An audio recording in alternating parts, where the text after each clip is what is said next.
Karena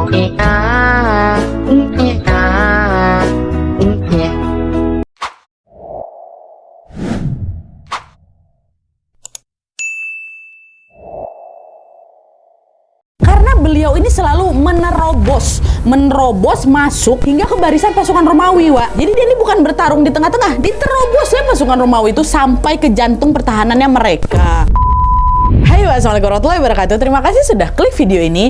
Oke, Wak, jadi di malam ini kembali lagi aku akan membawakan satu kisah sejarah Islam tentang seorang sahabat wanita yang sangat tangguh dan juga pemberani, Wak. Sahabat ini bernama Khawlah binti Al-Azwar. Ketangguhan Khawlah radhiyallahu anha bermula dari keterlibatan beliau di perang Yarmuk, Wak, yaitu perang antara pasukan muslimin melawan pasukan Romawi Timur. Nah, aksi heroik yang dilakukan oleh Khawlah radhiyallahu anha ini sangat fenomenal karena aksi beliau ini hampir disamakan dengan ketangguhan sang pedangnya Allah, yaitu Khalid bin Walid loh. Nah, karena itulah aksi Khawlah ini menjadi inspirasi para wanita muslim untuk tidak takut dalam melawan musuh yang membahayakan ajaran Islam. Tapi sebelum kita masuk ke ceritanya, aku mau disclaimer dulu kalau semua kisah atau yang akan aku sampaikan malam ini ke kalian itu aku rangkum dari berbagai artikel dan juga video dari YouTube, Wak, ya. Apabila ada informasi yang kurang tepat atau ada yang belum aku sampaikan, kalian boleh tambahin aja dan juga diperbaiki di kolom komentar di bawah, oke?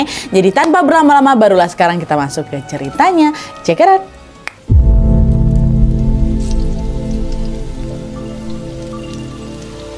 Oke, Wak, jadi kisah heroik yang dilakukan oleh Khawlah binti Al-Azwar ini tidak akan bisa dilepaskan dari sejarah terjadinya perang Yarmuk. Nah, jadi di sini aku mau menceritakan dulu tentang perang Yarmuk, ya, Wak, ya, dikit aja. Nah, jadi, Wak, setelah Rasulullah SAW wafat, Abu Bakar radhiyallahu anhu menjadi khalifah pertama yang memimpin umat Islam. Nah, pada masa kepemimpinannya, Wak, Abu Bakar ini menemui kendala besar di mana ada banyak kali orang-orang yang mengaku sebagai nabi baru gitu atau nabi penerus Rasulullah SAW. Nah, selain fenomena nabi palsu, Abu Bakar radhiyallahu anhu juga menghadapi banyaknya orang-orang yang murtad atau keluar dari agama Islam. Nah, orang-orang itu sebagian besar adalah kaum munafik yang dulu terpaksa masuk Islam untuk menyelamatkan dirinya aja. Nah, menyadari hal itu, Abu Bakar pun lalu mengutus Khalid bin Walid untuk memerangi mereka semua ini, Dan peperangan itu berlangsung singkat, Wak, dan juga dimenangkan oleh kaum muslimin. Nah, setelah menang melawan kaum munafik tadi, Wak, Abu Bakar radhiyallahu anhu pun kemudian berencana untuk menaklukkan wilayah di sekitarnya Arab agar turut menjadi daerah Islam juga. Nah, pada saat itu ada dua wilayah nih yang ditargetkan oleh Abu Bakar, yaitu wilayah Persia atau Suriah yang dikuasai oleh kerajaan Romawi Timur, dan yang kedua adalah wilayah Syam yaitu Palestina yang dikuasai oleh kerajaan Persia waktu itu. Nah, karena ingin menaklukkan kedua wilayah itu secara bersamaan ya, akhirnya Abu Bakar radhiyallahu anhu pun mengirimkan dua pasukan muslimin di dua tempat tadi, Wak. Di Suriah, Abu Bakar radhiyallahu anhu mengirim 24.000 pasukan di bawah komando 5 orang pemimpin, yaitu Yazid bin Abu Sofyan, Suraibil bin Hasanah, Ammar bin As, Abu Ubaidah, dan juga anak Abu Jahal, Wak, yang udah masuk Islam, siapa? Ikrimah bin Abu Jahal. Ya, 5 langsung dikasih sama Abu Bakar kan. Nah, memang Abu Bakar itu sengaja mengirim 5 pemimpin sekaligus karena kerajaan Romawi ini, Wak, merupakan kerajaan yang sangat tangguh dan memang susah kali dikalahkan. Nah, dengan dikirimnya 5 pemimpin tadi, Abu Bakar berharap mereka berlima ini mampu mengalahkan Romawi. Nah, itu tadi yang ada di Suriah atau di Romawi. Sementara itu, untuk menaklukkan wilayah Syam atau Palestina, Abu Bakar hanya mengerahkan 10.000 pasukan aja, Wak, di bawah komando satu orang nih, yaitu siapa? Khalid bin Walid. Jadi di Suriah panglimanya atau komandonya ada 5 orang, di Syam cuma 1 orang. Nah, Abu Bakar radhiyallahu anhu sengaja memilih Khalid bin Walid menjadi satu-satunya panglima perang karena beliau memang percaya dengan kemampuannya Khalid bin Walid. Seperti apa yang sudah aku ceritakan di videoku sebelumnya, aku pernah bahas nih, nanti kalian tonton lah tolong ya, tentang Khalid bin Walid, di mana Khalid bin Walid ini merupakan seorang panglima yang sangat mahir dan juga tidak pernah kalah dalam perang, baik sebelum masuk Islam maupun sudah masuk Islam, sampai-sampai beliau ini dijuluki apa? Itulah pedangnya Allah. Nah, adalah kan setelah membagi tugas ini, Abu Bakar radhiyallahu anhu pun lalu memerintahkan kedua pasukan itu untuk pergilah ke wilayah yang sudah ditugaskan. 24.000 pasukan ke Suriah, sedangkan 10.000 pasukan bersama Khalid bin Walid tadi 1 orang pergi menuju Syam. Nah, sesampainya di Syam, Wak, Khalid bin Walid langsung cepat tuh langsung melakukan penyerangan untuk bisa melumpuhkan kerajaan Persia kan. Dengan strategi perang yang sangat cemerlang, Khalid bin Walid beserta pasukan pasukan yang cuma 10.000 tadi mampu mengalahkan kerajaan Persia dan berhasil merebut Syam menjadi daerah kekuasaan Islam. Itu di Syam. Di sisi lain, pasukan muslimin yang berperang di Suriah justru malah sebaliknya. Alih-alih menang, mereka malah menemui kendala karena Raja Heraklius atau pemimpin Romawi kala itu menurunkan pasukannya sejumlah 200.000 orang. 200.000, beda hampir 10 kali lipat. 24.000 lawan 200.000. Ya jelas nggak imbang lah ya kan. Nah, khawatir terjadi kekalahan di Suriah, Abu Bakar radhiyallahu anhu pun segera langsung menulis sebuah surat nih yang ditujukan kepada Khalid bin Walid, ya kan. Nah, surat itu berbunyi, "Wahai Khalid, aku dengar engkau sudah memenangkan pertempuran di Persia. Sekarang pergilah ke Suriah dan bantulah pasukan muslimin di sana. Mereka sedang mengalami kesulitan. Bahkan hampir dikalahkan oleh pasukan Romawi," kata Abu Bakar kayak gitu. Nah, seusai membaca surat itu, Khalid bin Walid pun langsung lah itu. Dia langsung mengajak pasukannya untuk berangkat juga nih ke Suriah untuk membantu teman-teman yang ada di Suriah kan. Dan setelah melalui perjalanan selama kurang lebih 15 hari, mereka akhirnya tibalah di Suriah, tepatnya di lembah Yarmuk yang berbatasan dengan negara Yordania. Nah, setibanya di Yarmuk, Khalid bin Walid radhiyallahu anhu pun bertemu dengan 5 orang komandan tadi dan juga 24.000 pasukan muslimin lainnya. Nah, di tempat ini mereka berkumpul untuk menyatukan kekuatan, ya kan. Alhasil sampai di sini pasukan muslimin yang siap berperang melawan Romawi jadi berapa? 24.000 tambah 10.000 jadi 34.000 nih. Langsung bergabung lah mereka kan lawan 200.000 tuh. Nggak takut, ayolah kita bantai semua langsung. Nah, setelah menyatukan kekuatan, Khalid bin Walid pun segera langsung menyusun strategi untuk menghadapi pasukan Romawi. Tapi tepat sebelum perang itu dimulai, tiba-tiba datanglah itu sebuah kabar duka dari Mekah, di mana pada saat itu sang khalifah mereka yaitu Abu Bakar radhiyallahu anhu dinyatakan meninggal dunia karena katanya menderita penyakit paru-paru. Tapi ada juga nih sumber yang bilang kalau Abu Bakar ini diracun oleh 2 orang Yahudi. Ya, dah meninggal Abu Bakar kan. Dan setelah beliau meninggal, kekhalifahan Islam ini pun dilanjutkan oleh siapa? Khalifah kedua, Umar bin Khattab radhiyallahu anhu. Nah, di masa awal kepemimpinannya, Umar pun mengubah beberapa peraturan nih, di mana salah satunya beliau mengubah komandan perang Yarmuk dari yang awalnya dipimpin sama Khalid bin Walid, diubah menjadi dipimpin oleh Abu Ubaidah, salah satu dari 5 pemimpin di Suriah tadi juga. Nah, pengubahan ini dilakukan oleh Umar radhiyallahu anhu berdasarkan sebuah alasan khusus, bukan sembarangan aja. Di mana pada saat itu hampir semua pasukan muslimin kan nganggap pokoknya selama ada Khalid bin Walid kita pasti menang. Dia kan panglima kita yang nggak pernah kalah menurut mereka semua kan. Tapi di sisi lain, Umar radhiyallahu anhu kurang setuju dengan anggapan itu. Kenapa? Umar ini nggak mau pasukan muslimin itu jadi takabur gitu loh, dan jadi lupa diri. Itulah kenapa Umar meminta panglima perang Yarmuk ini diganti, bukan Khalid bin Walid lagi, tapi jadi Abu Ubaidah. Nah, meskipun sudah tidak menjadi panglima, Khalid bin Walid pun masih berperan besar dalam peran itu. Beliau tidak segan-segan memberikan saran terkait strategi kepada Abu Ubaidah radhiyallahu anhu supaya kaum muslimin ini bisa memenangkan perang. Nggak juga Khalid bin Walid. Khalid bin Walid itu nggak lepas tangan lah gitu. Beliau pun juga menerima dengan lapang dada. Nah, setelah berganti panglima, pada akhir bulan Agustus tahun 636 Masehi, perang antara Romawi dan juga kaum muslimin yang sudah bergabung di lembah Yarmuk ini pun akhirnya pecah. Perang itu berlangsung sangat sengit karena kedua belah pihak ini walaupun cuma 34.000 itu sama-sama kuat, sama-sama nggak ada takutnya gitu loh. Apalagi kaum muslimin meskipun berjumlah lebih sedikit, pasukan muslimin ini ternyata mampu menahan dahsyatnya gempuran pasukan Romawi. Di hari pertama perang, pasukan muslimin ini bahkan berhasil menewaskan ribuan pasukan Romawi. Begitu pula di hari kedua, di hari ketiga, dan di hari-hari seterusnya. Tapi ketika memasuki hari kelima, mulai ada kendala serius nih. Pada saat itu ada regu dari pasukan muslimin yang berhasil dilumpuhkan sama pasukan Romawi di hari kelima ini kan. Dan setelah dilumpuhkan itu, mereka ini diculik, dijadikan sandera atau tawanan perang sama pasukan Romawi. Peristiwa dari penyanderaan inilah yang menjadi cikal bakal terjadinya aksi heroik yang dilakukan oleh seorang wanita bernama Khawlah binti Al-Azwar. Nah, Khawlah ini dengan segenap keberaniannya membuat pasukan Romawi yang ramai ratusan ribu itu kocar-kacir medan perang dong, Len. Nah, sekarang baru kita masuk ke kisah Khawlah bin Al-Azwar ya. Salah, maaf, Khawlah binti Al-Azwar maksud aku.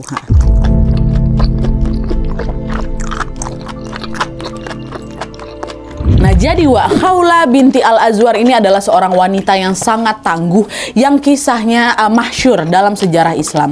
Memang tidak banyak informasi yang aku dapatkan tentang latar belakangnya beliau, tapi yang jelas beliau ini adalah putri dari kepala suku Bani Asad bernama Thorik bin Auf. Nah, Thorik ini juga dikenal dengan julukan Al-Azwar, yang artinya yaitu laki-laki yang rajin.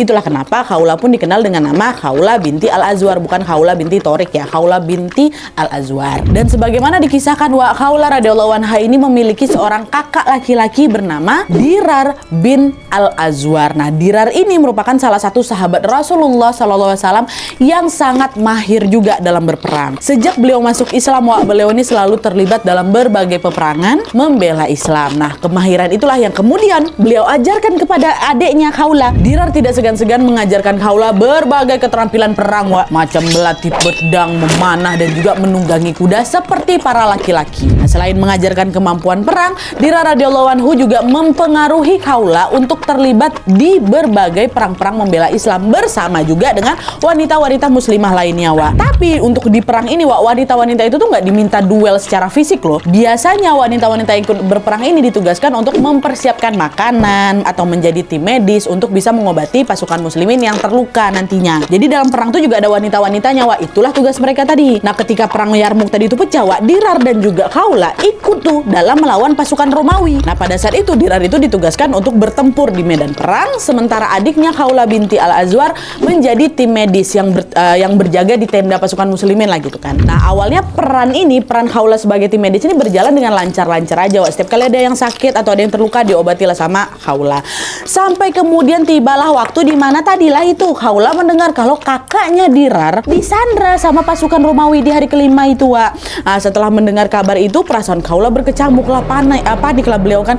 Ya Allah, aku nggak mau kakakku kenapa-napa. Aku harus bantuin abang aku gimana pun caranya, kata Khawla. Nah, didorong dari tekad itu, akhirnya Khawla pun berinisiatif dia untuk membebaskan Dirar dari sandra dengan tangannya sendiri, tanpa bantuan orang. Dia pengen aku sendiri yang nyelamatin abang aku ya. Akhirnya betulan, tanpa menunggu waktu yang lama, Khawla pun segera langsung dipakai baju perang, dipakai topi besi yang menutupi hampir seluruh wajahnya. Jadi satu-satunya bagian yang ternampak tuh cuma matanya aja. Selebihnya pakai baju perang kan. Nah, beliau sengaja tidak menampakkan wajahnya. Karena apa? Karena nggak ingin pasukan muslimin tahu tentang keterlibatannya. Wanita kan nggak boleh ikut perang fisik kan. Disuruh standby, jaga makanan sama jadi tim medis. Khawla nggak mau. Maka itulah ditutup semua badannya kan. Nah, selesai pakai baju perang itu, Khawla pun bergegas, naik dia ke kuda hitam kan, diterobosnya lah itu masuk ke medan pertempuran. Dengan semangat yang berkobar, di medan perang itu Khawla diayunkannya pedangnya hingga melukai beberapa pasukan Romawi di sana. Betulan ambruk semua dia sama Khawla, Khawla terus merengsek masuk dan mengobrak-abrik pasukan Romawi. Bayangkan kalian, perempuan loh ini. Gerakan Khawla itu sangat cepat dan tebasan pedangnya selalu tepat sasaran, nggak pernah meleset. Keberanian Khawla yang luar biasa itu membuat petinggi Romawi mikir, ini udah nggak kondusif nih. Pasukan kita banyak yang kalah sama prajurit ini. Maksudnya Khawla, tapi mereka nggak tahu kalau itu perempuan, ya. Aduh, nggak bisa nih. Yang masih bertahan pun udah mulai kecapean, aku nampak. Udahlah, mendingan kita balik aja ke camp, sampai pasukan kita udah pulih lagi, kata gitu kan. Udahlah tuh, akhirnya pasukan Romawi ini beramai-ramai tuh meninggalkan medan perang untuk beristirahat. Nanti kita balik lagi perang besok harinya. Dah mundur lagi kan mereka.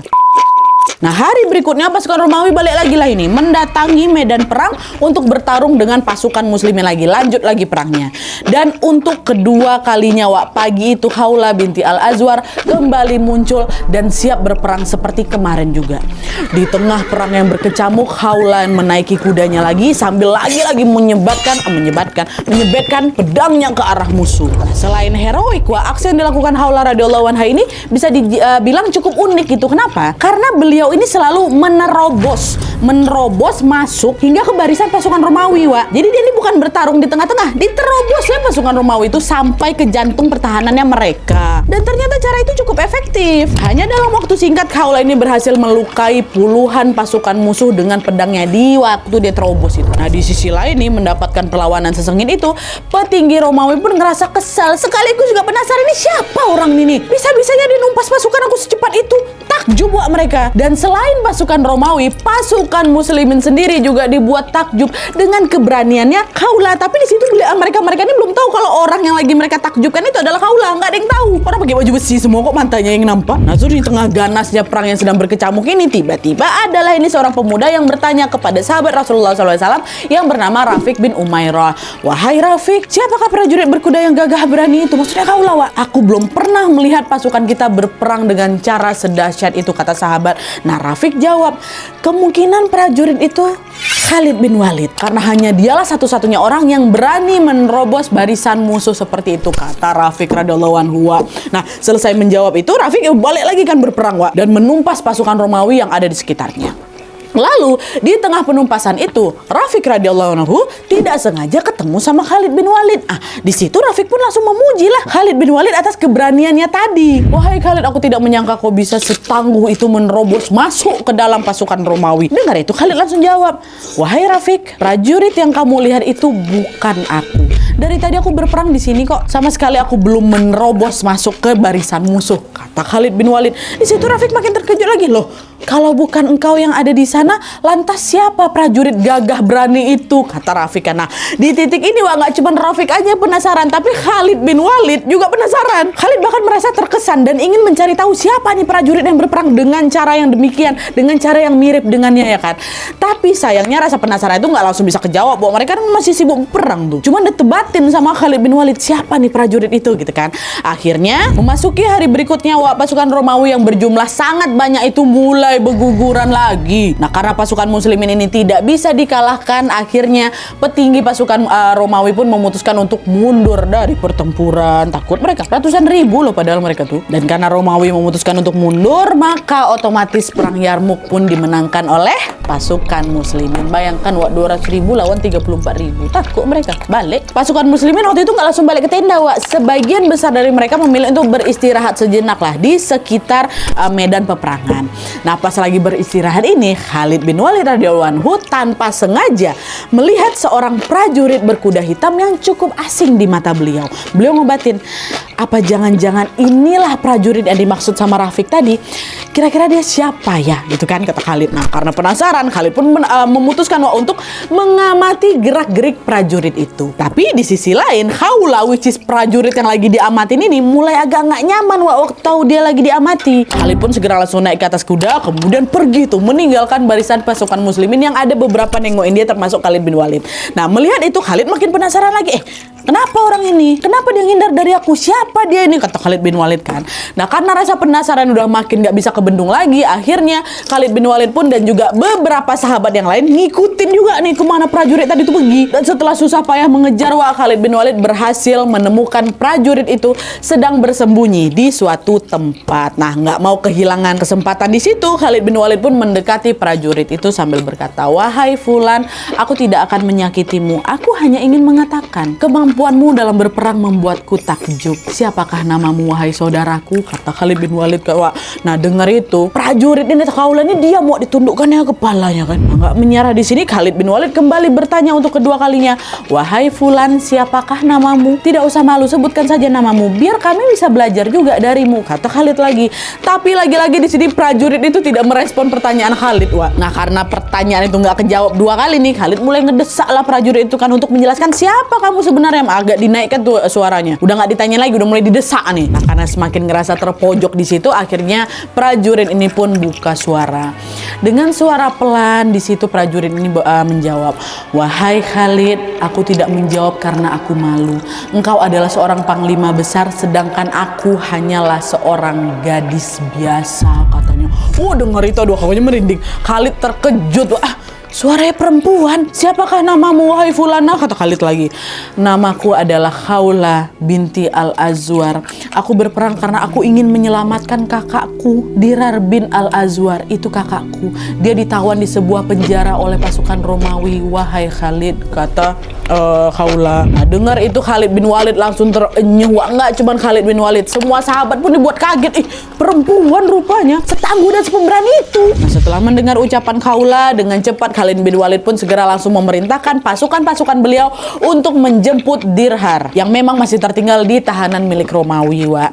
Nah, setelah dijemput, Dirhar ini pun segera langsung dipertemukan kembali dengan Khawla dan akhirnya mereka bisa bersatu lagi bersama.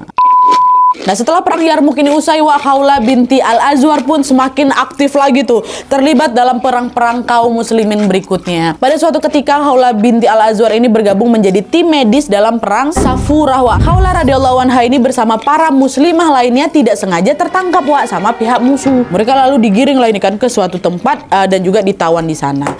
Nah, di momen terjepit itu para muslimah yang lain panik, tapi Khawla justru bersikap sebaliknya. Dengan tenang beliau berkata, "Wahai teman-temanku, janganlah kau panik.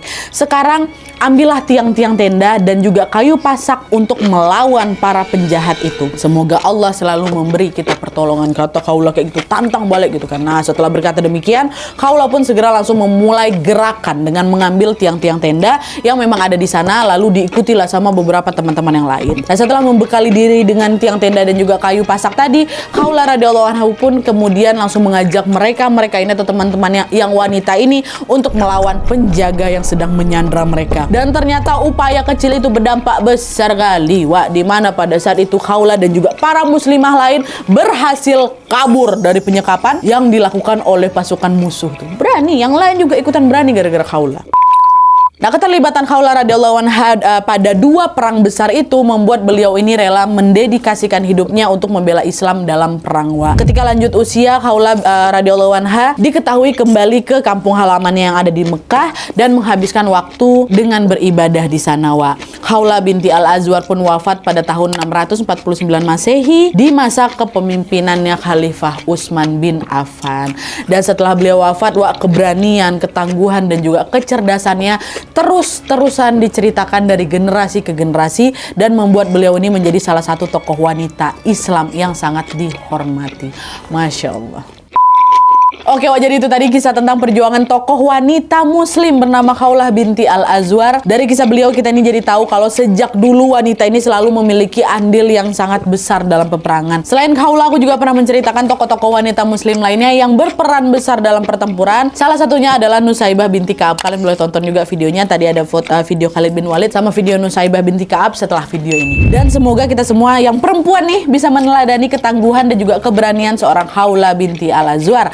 Amin ya robbal alamin. Oke, Wak, jadi sekian dulu videonya. Terima kasih banyak yang sudah menonton. Kalau kalian suka video ini, klik like-nya. Jangan lupa komen di bawah untuk ide dan saran-saran untuk video selanjutnya. Jangan lupa nyalain notifikasinya supaya kalian tahu kalau aku upload video baru. And as always, jangan lupa untuk klik tombol subscribe supaya kalian sama-sama tahu informasi menarik dan menegangkan dari channel aku. See you next video, Wak. Bye.